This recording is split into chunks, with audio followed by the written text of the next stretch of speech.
Most behavior analysts think supervision is just about fixing RBTs. It's not. It's about using hard, objective data to evaluate your behavior as a supervisor. Yeah. If your supervisee is failing, your intervention as a supervisor is failing. Welcome to the deep dive. Yeah, I mean, that is the exact paradigm shift we are unpacking today. We're taking a highly clinical, intensely focused look at how the top 1% of behavior analysts operate. Right. And really, the focus of this deep dive is tailored specifically for you, the listener, whether you're an aspiring or current board-certified behavior analyst or BCBA, and you're looking to just completely dominate the certification exam and, build an elite clinical repertoire in the field. Okay, so let's unpack this. Our mission here is to master task list item I.7, which is making database decisions about the efficacy of supervisory practices. And to do this, we are pulling from the absolute heaviest hitters in our field. We've got the Behavior Analyst Certification Board's 6th edition test content outline, the latest ethics code for behavior analysts, and elite clinical management text like the Supervisor's Guidebook and Bailey and Birch's Ethics for Behavior Analysts. All the foundational stuff. Yeah, exactly. But before we get into the weeds of all that literature, I want to pose a question. Okay, lay it on me. We are scientists, right? We operate on principles of observable, measurable behavior.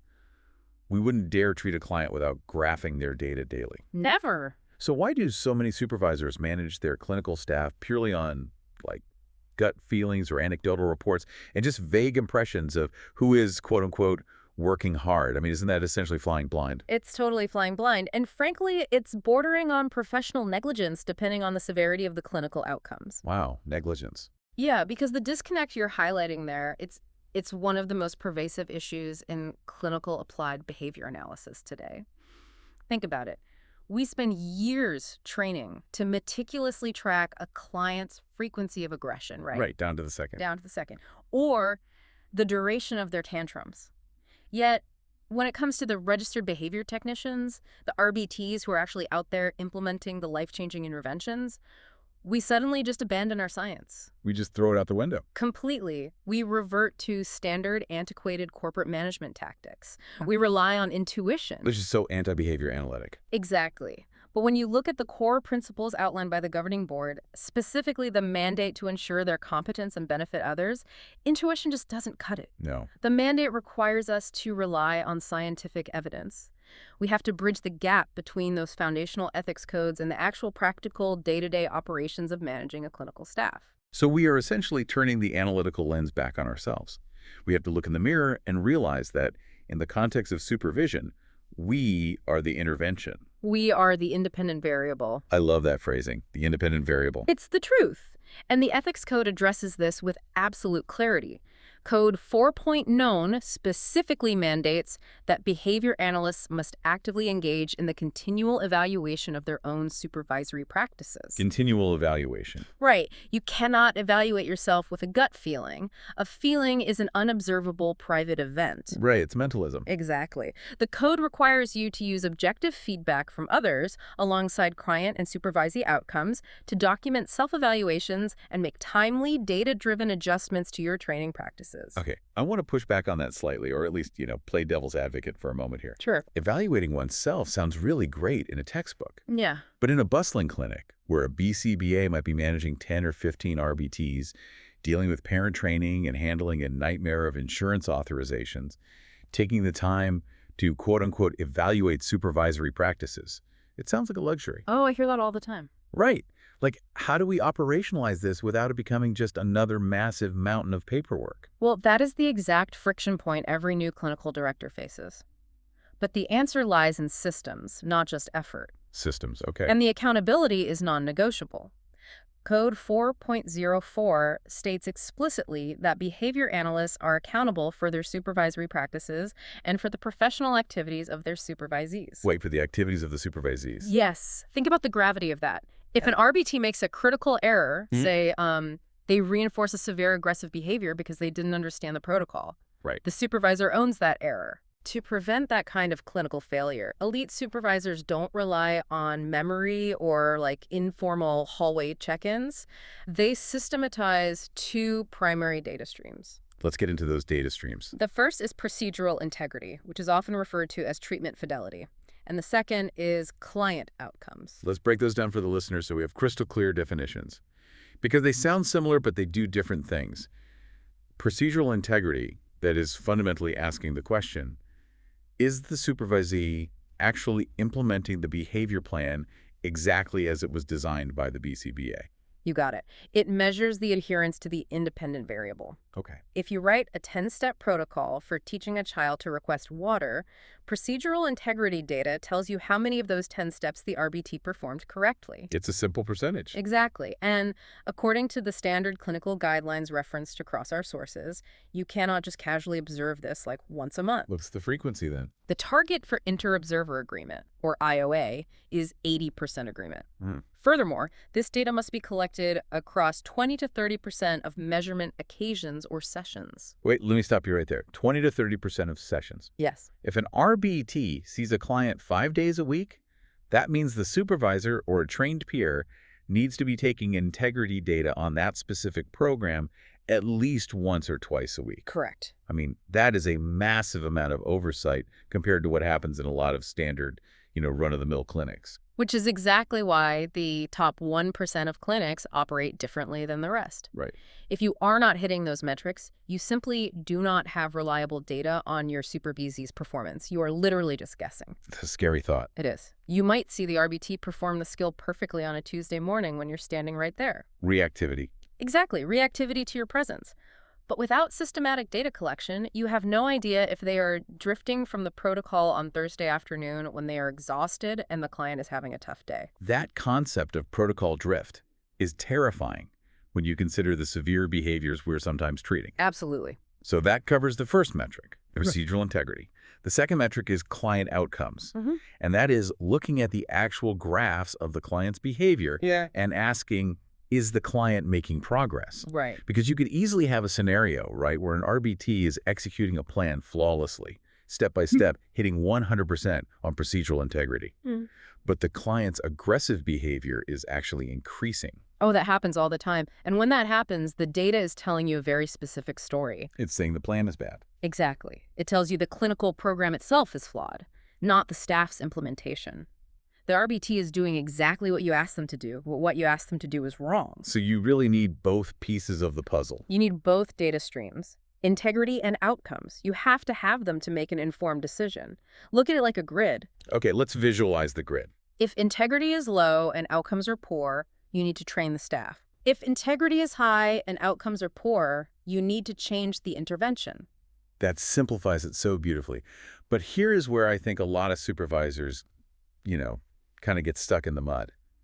How do we measure and correct all of this without becoming unbearable micromanagers? It's a fine line. It really is. Yeah. I know incredibly skilled clinicians who leave agencies because they feel like they are constantly under a microscope being critiqued for every micro movement they make in a session. Burnout is real. So how do we balance this rigorous data collection with fostering a genuinely supportive work environment? Well, the line between rigorous supervision and toxic micromanagement is determined by the objectivity of your tools. Say more about that. Micromanagement usually stems from subjective nitpicking.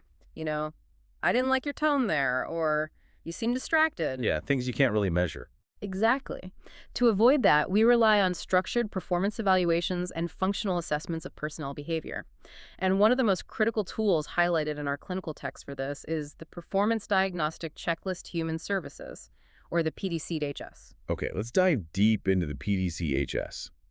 Because for anyone unfamiliar, we are all trained to conduct functional behavior assessments, or FBAs, for our clients to figure out why a behavior is happening. Right, the function. Is the PDCHS basically just an FBA, but for an employee's behavior? That is a phenomenal way to conceptualize it, yes.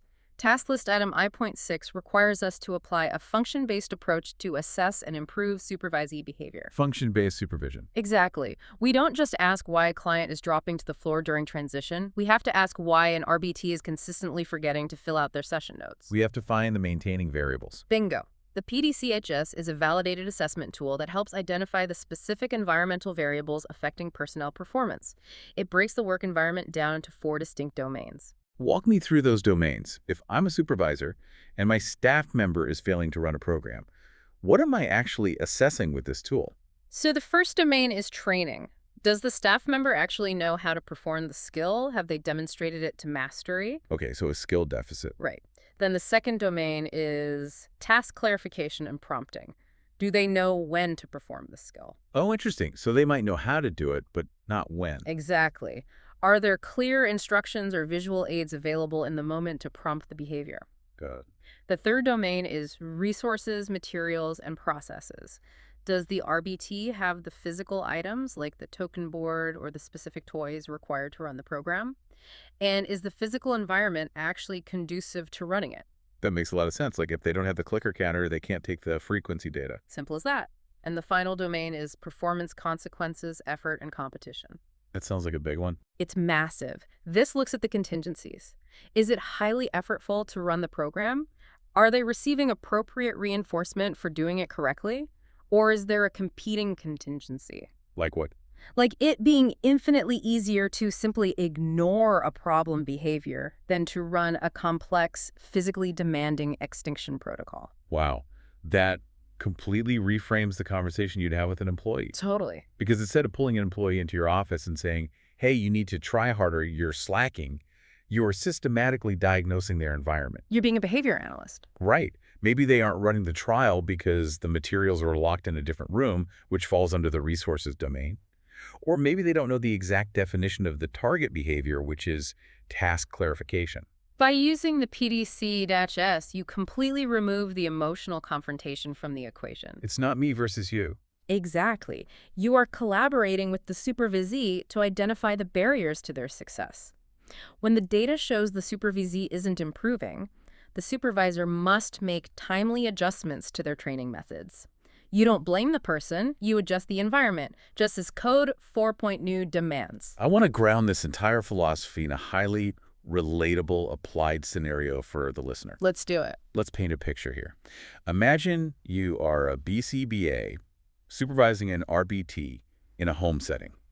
You've just designed and rolled out a brand new differential reinforcement of other behavior protocol, a DRO. Classic intervention. The client is a 10-year-old who engages in severe property destruction. We're talking throwing iPads, breaking lamps, ripping down curtains. High stress environment. Very high stress. So you train the RBT, you leave the home, and you wait 2 weeks. You log into your data collection software, you look at the client's graph, and the frequency of property destruction hasn't decreased by a single data point. It is a flat, high trend line.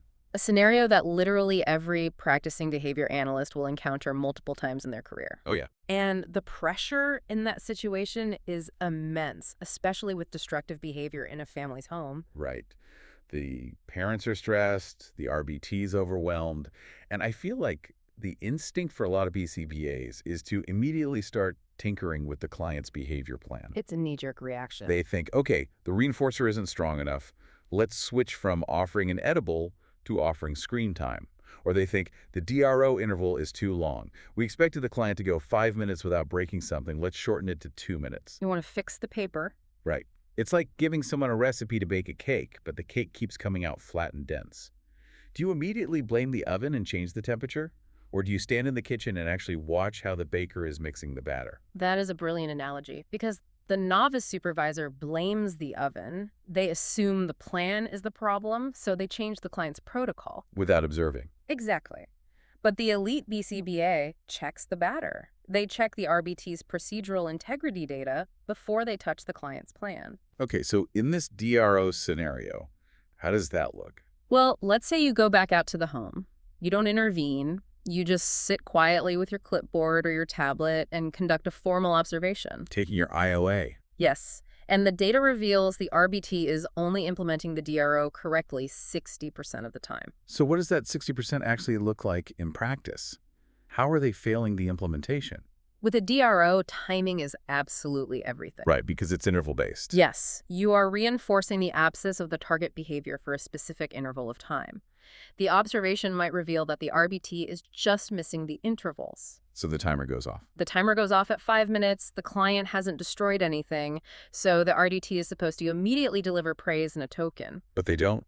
But instead, the RBT is distracted. Maybe they're texting on their phone or talking to the mom, and they deliver the token 2 minutes late. Which breaks the contingency. Completely breaks it. Or worse, the observation might show that the RDT is inadvertently delivering attention following the property destruction. Oh, no. Yeah. The client throws a lamp, and the RBT immediately runs over, makes eye contact, and says, "No throwing." They're effectively reinforcing the exact behavior the DRO is designed to extinguish. Exactly. Yeah. They are feeding the behavior. Okay, so we have 60% procedural integrity. The written plan isn't failing. The implementation of the plan is failing. Right. And if we follow the logic of our paradigm shift here, that means my supervision of that RBT is failing. The responsibility lands squarely on your shoulders. The database supervisory decision you make in this exact moment is what defines your clinical quality. So what shouldn't I do? The absolute worst thing you could do is pull the RBT aside and verbally reprimand them.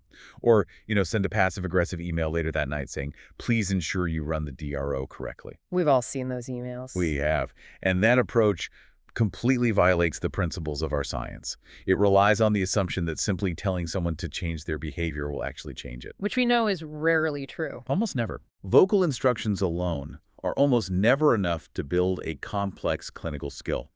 I think we rely on talking because it's fast, but it is notoriously ineffective. It is the weakest form of training by far.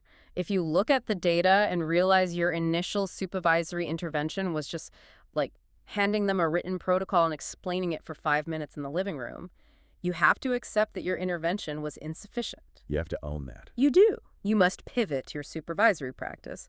This is where you implement behavioral skills training, or BST. Okay, let's break down BST because it is the gold standard for staff training, and it shows up literally everywhere on the certification exams. It's the holy grail of supervision. So how do we actually run a BST session for this specific DRO scenario without making it feel incredibly awkward for the staff? It requires structure. BST consists of 4 distinct steps. First, you provide clear written instructions. You review the rationale for the DRO so the RBT actually understands why they are doing it. Right, the verbal and written part. Yes. Second, you use modeling. You don't just talk about it, you show them. You might use video modeling of a perfect DRO session, or you demonstrate it live. Modeling is where I feel like a lot of supervisors tend to get shy. You actually like to act out the scenario. You really have to shed the self-consciousness. You tell the RBT, listen, I am going to pretend to be the client. I am going to pretend to throw this soft pillow. I want you to watch exactly how I start the timer, how I withhold attention when the pillow is thrown, and how I deliver the token when the timer goes off. Okay, so they see it, but seeing it isn't doing it. That leads to step 3. Rehearsal or role play. This is the active learning component. Now, you switch roles. You act as the client destroying property, and the RBT has to physically practice running the DRO with you. You simulate the environment. You simulate the high-stress environment, and this leads directly into the 4th and most critical step, immediate corrective feedback. How do you deliver that feedback effectively during a role play? Because if someone makes a mistake and you just jump all over them, their learning shuts down completely. They just become defensive. You have to use behavior-specific praise and precise corrections. Give me an example. So if they deliver the token late during the role play, you pause the simulation immediately. You don't say, you're doing it wrong. You say, I love how you kept a neutral facial expression when I threw the pillow. That was perfect. Start with the positive. Right. However, you delivered the token 10 seconds after the timer went off. The token must be delivered within 2 seconds to be effective. Let's run that exact scenario again, and this time, focus on the speed of delivery. That is so clean. You actually practice the specific micro skill with them until they hit mastery criteria in the role play. Exactly. Only then do you let them run it with the actual client. And the process doesn't end there, does it? Not at all.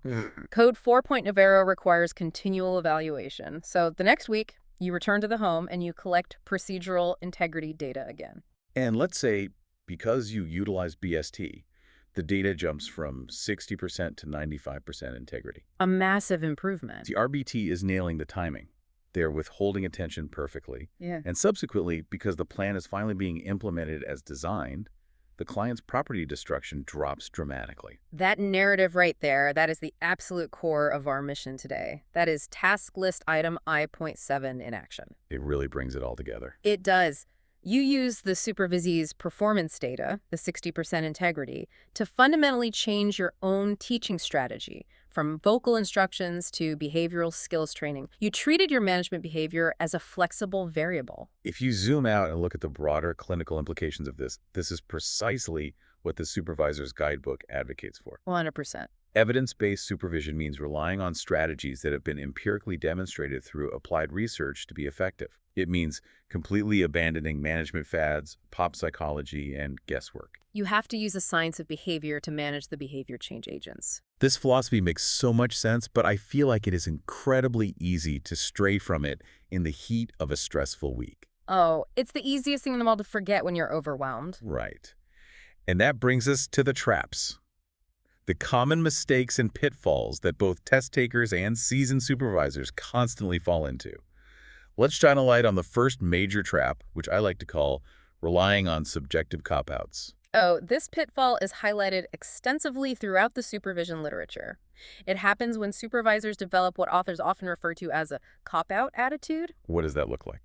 When faced with a failing supervisee, instead of utilizing the PDCHS or examining their training methods, the supervisor resorts to explanatory fictions. They will say things like, the RBT knows exactly what to do, they just have no work ethic, or this generation of staff is just lazy and unmotivated. I have to pause you there, because you hear those exact phrases in clinic break rooms across the entire world. You really do. And honestly, it raises a tough question. Are you saying that a lazy employee is always the supervisor's fault? Because anyone who has managed people knows that sometimes an individual just doesn't want to do the work. Calling them lazy feels like an accurate description of their behavior, not a cop-out. Well, it feels accurate to a layperson, but it violates the core tenets of radical behaviorism. Oh, so? We do not accept lazy as an explanation for a client's behavior, right? That's true. If a client refuses to complete a puzzle, we don't write "client is lazy" in our session notes. We assess the task difficulty, the reinforcement schedule, and the motivating operations. We look at the environment. We must apply that exact same scientific rigor to our supervisees. Lazy is a mentalistic label. It is a circular argument. Because how do you know they're lazy? Exactly. How do you know they're lazy? Because they don't do the work. Why don't they do the work? Because they are lazy. It tells you absolutely nothing about how to solve the actual problem. That is such a good point. We have to analyze the environment governing the employee, just like we analyze the environment governing the client. We have to look at the contingencies. Before you jump to disciplinary action or label someone as unmotivated, you must systematically rule out skill deficits, resource deficits, and motivation deficits. Which takes us right back to the PDCHS. Precisely. The Supervisor's Guidebook explicitly notes that what looks like a lack of motivation to an untrained eye is very often a lack of clear expectations. They literally don't know what they're supposed to be doing. Right. Or it is a workplace where appropriate performance is simply not being reinforced. If an RBT busts their back running a flawless session and the supervisor never acknowledges it, but immediately criticizes them when they forget a signature on a form, their performance will naturally decrease. That isn't laziness. No, that is extinction. If you haven't systematically evaluated those variables using objective tools, you cannot blame the supervisee. That is a really harsh truth for a lot of directors to swallow, but it is necessary if we want to elevate the field. Let's move to the second major trap. Ignoring client outcomes in supervision. We touched on this earlier, but it is worth a deep dive because it is a massive blind spot. This is the trap of becoming so hyper-focused on measuring supervised task completion that you lose sight of the actual clinical mission. Give me a scenario. Let's say you are a diligent supervisor. You do your routine IOA checks, you use a checklist, and the RBT scores 100% on procedural integrity week after week. Sounds like a dream employee. They are. They're running the discrete trials perfectly, delivering reinforcement exactly on the predetermined schedule, and taking data flawlessly. You might pat yourself on the back and think your supervision is stellar, Right. but when you look at the client's cumulative record, the skill acquisition is completely flatlining, or worse, a severe problem behavior is escalating. So the staff is getting an A+ on their performance evaluation, but the client is failing. The system is fundamentally broken in that scenario. The system is failing because the supervisor is only looking at half the picture. If you only look at staff performance data and ignore the client outcomes, your supervision of the clinical program is failing. Because the goal isn't just perfect robot RBTs, the goal is client progress. Exactly. Remember, Code 4.9 explicitly states that we must evaluate our supervisory practices using both client and supervisee outcomes. Having a supervisee achieve a perfect procedural integrity score on a flawed, ineffective behavior plan is not a success. It is a clinical failure. You're just doing the wrong thing perfectly. Which doesn't help anyone. The elite supervisor must triangulate both data sets.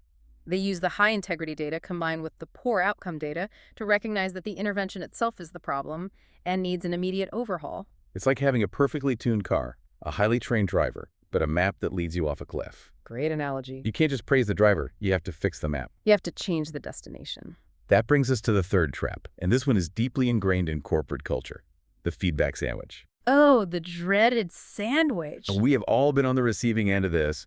Hey, you have such great energy in session, but you are doing the prompt fading completely wrong and confusing the client. But hey, those are really nice shoes you're wearing today. It is agonizing. It's painful. The feedback sandwich is a classic example of a management fad that has no basis in the science of behavior. But people think it softens the blow, right? They do, but it doesn't. While providing positive reinforcement is absolutely essential, and in fact, we recommend a 4-to-1 ratio of positive to corrective feedback. 4-to-1, okay. Yeah. But providing vague, "you're doing great, but" feedback without objective data tracking does not reliably change behavior. The inclusion of the "but" often acts as an erasure, negating the praise that came before it. It totally deletes the compliment. And the praise itself is usually so generic that it feels entirely insincere to the receiver anyway. So, if the sandwich is off the menu, how do we deliver feedback that actually works and aligns with our ethical codes? Because giving corrective feedback is one of the most anxiety-inducing parts of a supervisor's job. It's stressful, for sure. But you lean on code 4.08, which governs performance monitoring and feedback. This code requires us to engage in ongoing evidence-based data collection. Okay. We must provide both informal and formal praise, and feedback must be designed specifically to improve performance. When performance problems arise, we do not just sandwich a complaint between two superficial compliments. What do we do instead? We develop, communicate, implement, and evaluate a specific improvement plan with clearly identified procedures. What does that actually sound like in a real conversation? I mean, role play it for me. It sounds objective and supportive. You say, "I reviewed the data from yesterday's session. Your prompt fading was at 40% accuracy." You start right with the data. Yes. Specifically, you were using physical prompts when the plan calls for visual prompts. This is confusing the client. We need to get that accuracy up to 90%. Very clear expectations. And then the action step. Let's spend the next 10 minutes modeling and rehearsing the visual prompt hierarchy together until we both feel confident, and I will check back in tomorrow to see how it's going. Wow. You specify exactly what was incorrect, you state exactly what needs to happen instead, you provide the active training to bridge the gap, and you track the data to ensure your feedback was actually effective. I love how actionable that is. It just removes all the weird emotional guesswork. Exactly. Now, I want to transition to the mindset of the test taker. What does all of this incredibly rich clinical philosophy mean for you, the listener, when you are sitting in a sterile testing center, staring at a computer screen, and facing down a grueling 175-question exam? The exam is a beast. It is. Let's decode the Pearson VUE logic. How do the examiners translate these concepts into tricky multiple-choice questions? This is vital. When you are sitting for the board exam, you have to adopt a very specific persona. You must think like a top-tier, perfectly ethical BCBA working in an absolute ideal clinical environment. Where you actually have the time and resources to do everything perfectly by the book. Right, in a vacuum. The exam tests your adherence to the ideal, not the messy reality of an underfunded clinic. So here are the elite, exam-focused, logical rules you need to hardwire into your brain. Rule number 1. The first rule revolves around the word first. If you see a question asking what a supervisor should do first when a client's intervention isn't working, You don't change the plan. You choose the option to check treatment fidelity or procedural integrity data. that is the golden rule. Never, under any circumstances, change the client's behavioral protocol without first verifying that the staff is running it correctly. But they'll try to trick you, won't they? The exam writers will intentionally try to lure you away from this. They will offer incredibly tempting distractors like conduct a new functional analysis or adjust the schedule of reinforcement from an FR1 to an VR3 or interview the parents. Those all sound like good behavior analytic things to do. They do, but you ignore all of them in this context. The diagnostic hierarchy demands that you always verify implementation fidelity first. Okay, let's look at the second major rule. This one deals with how staff are trained. Right. If you read a scenario where a supervisee is failing to perform a clinical skill, and the question specifically mentions that they have already been given vocal instructions or they have already read the employee handbook, You immediately look for the option that allows you to implement behavioral skills training, or at the very least, model the skill for them. why is that the default?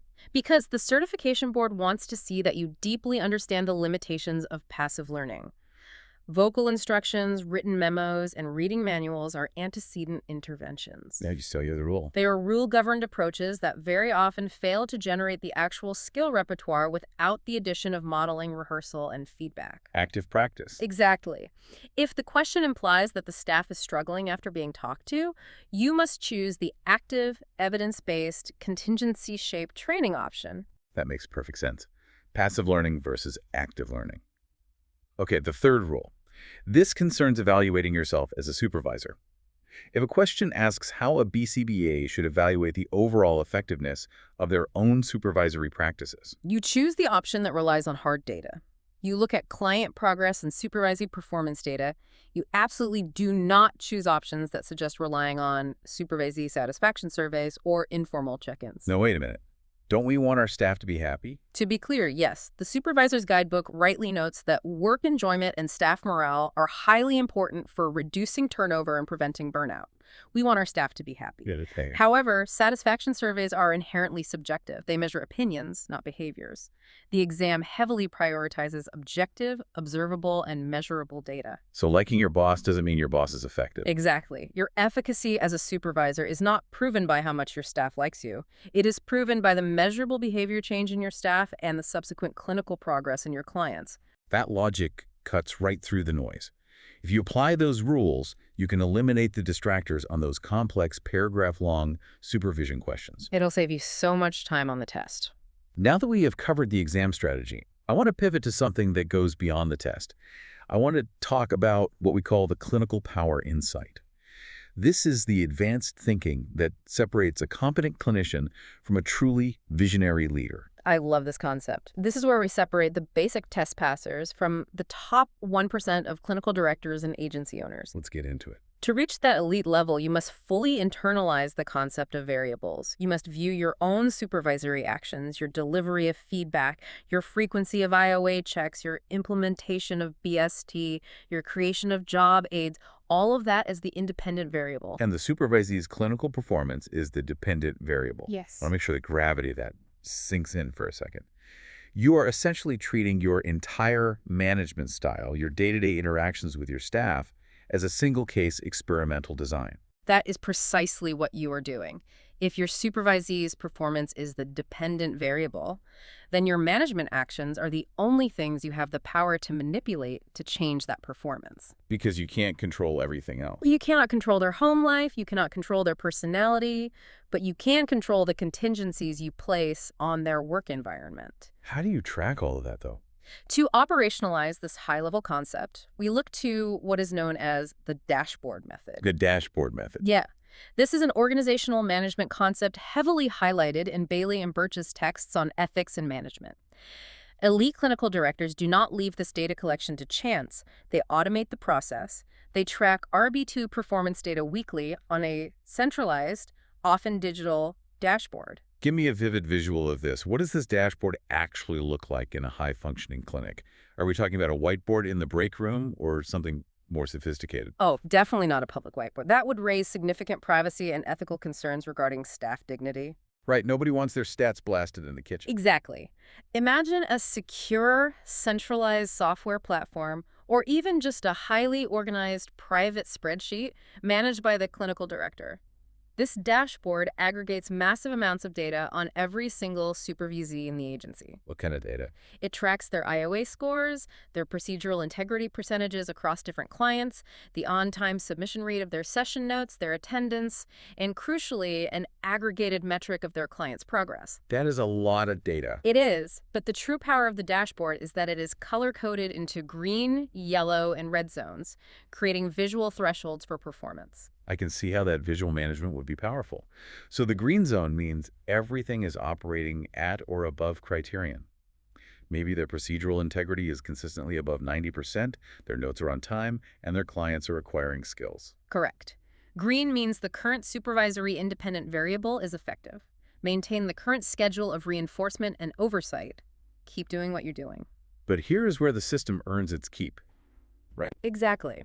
If a supervisee slips into the yellow zone, let's say their procedural integrity drops from 95% to 75% over a 2-week period, or they miss 2 note deadlines. It automatically triggers a data-based supervisory adjustment. It's an automatic, pre-planned contingency.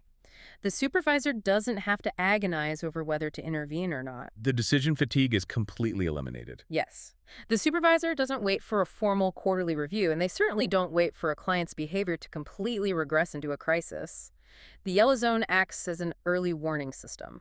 And what does that response look like? It triggers an immediate, structured response. That response might be scheduling a one-on-one meeting to conduct a PDCHS, running a retraining session utilizing BST for a specific struggling protocol, or making a structural change to the environment, like adjusting their caseload if they are experiencing burnout. It forces the supervisor to manipulate their independent variable before client outcomes suffer and before the staff member hits the critical red zone. Exactly. You intervene early.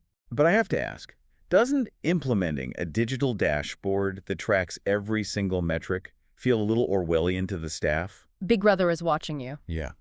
How do you introduce a system that rigorous without making your RBTs feel like they're just cogs in a machine, constantly being evaluated for termination? That is a phenomenal question about organizational culture. The dashboard is a tool, and like any tool, it can be weaponized or it can be used to build. Right. If a director uses the yellow zone solely to issue write-ups and punitive measures, the staff will absolutely revolt. Turnover will skyrocket. Nobody wants to work in a punitive environment. No. But the top 1% of directors introduce the dashboard as a support mechanism. They explain to the staff, listen, the system exists so I know when I need to step in and help you. Oh, that's a huge reframe. If you hit the yellow zone, it means our training failed you, or you are overloaded, and it is my job to give you the resources you need to get back to green. That changes everything. When the data is used to trigger support and mentorship rather than punishment, the staff embraces it. It removes the subjectivity and favoritism from management. It's just objective data triggering a supportive intervention, exactly like we do with our clients. It fundamentally changes the relationship from an adversarial boss versus employee dynamic to a collaborative supervisor and supervisee tackling the data together dynamic. It completely removed the emotional subjective element from management. It is the ultimate practical application of Code 4.10 and task list item I.7. You are actively, systematically engaging in the continual evaluation of your supervisory practices and making timely adjustments based on hard metrics. It's science in action. You accept the ultimate accountability. If your supervisee's performance is in the red zone, then your supervision is in the red zone. You must change your approach. We have covered incredible ground today. We started with the foundational ethics of evaluating our own practices, explored the mechanics of the PDCHS, walked through a real-world DRO scenario, utilizing BST, dismantled the traps of lazy labels and feedback sandwiches, decoded the exam logic, and envisioned the automated clinical dashboard. We hit it all. As we wrap up, I want to leave you, the listener, with a final provocative thought experiment to mull over. Let's hear it. We mentioned earlier that we graph everything for our clients.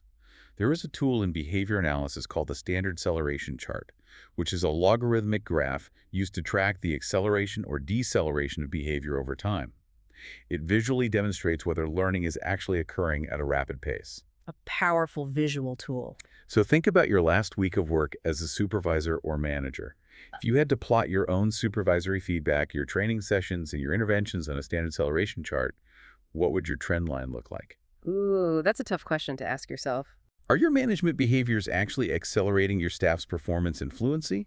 Or are you just flatlining, delivering the same vague advice and hoping for the best? If this helped you, follow behavioral intelligence, share this episode with another RBT or BCBA who's studying, and leave a comment or review. That's how we grow, and how I keep creating high-level content for you. At Amethyst Therapy Services, Inc., we build clinicians, not just test passers. www.amethysttherapyservices.com, info@amethysttherapyservices.com. Remember, the next time your client's cake comes out flat, don't just immediately blame the oven. Take a step back, look at the objective data, check your batter, and rigorously evaluate your own teaching. See you on the next deep dive.